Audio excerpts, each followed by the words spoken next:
Right, we're looking at invariant points in this video. So for a transformation matrix, I'll call it MT, if we apply that to some vector r and it returns the vector r, then that r is an invariant point, which makes sense, means it doesn't vary on the transformation, so it's an invariant point of the transformation m at t. So let's look at some examples.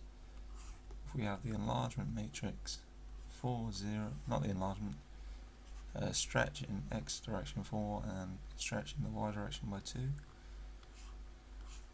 and we multiply this by some vector xy, we want this to be equal to xy, so using our rules of matrix multiplication, this implies that 4x is equal to x and 2y is equal to y. Well, the only way this set of simultaneous equations is possible is if x is equal to y equal to 0.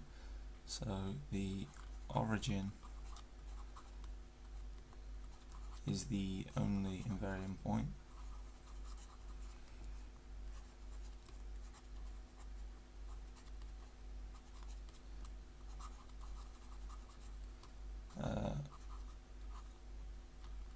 Of 4, 0, 0, 2. So that means any other point, if we apply the transformation, will be changed. That's the only point that satisfies that equation. Now let's look at another transformation. Say the reflection in the y-axis, okay, which was, if you remember, is represented by this matrix. If you haven't seen that video on matrix transformations, I recommend you watch that out. Check that out, especially the one on two-dimensional ones for this video. We want to multiply that by some xy so that it returns the same vector xy.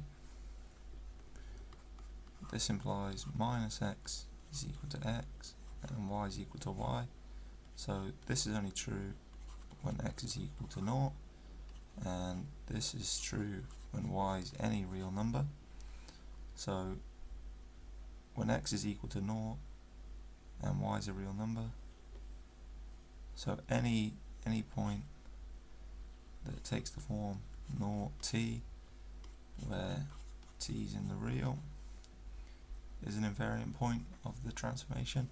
In other words, every point on the y-axis is an invariant point of this transformation. This makes sense intuitively.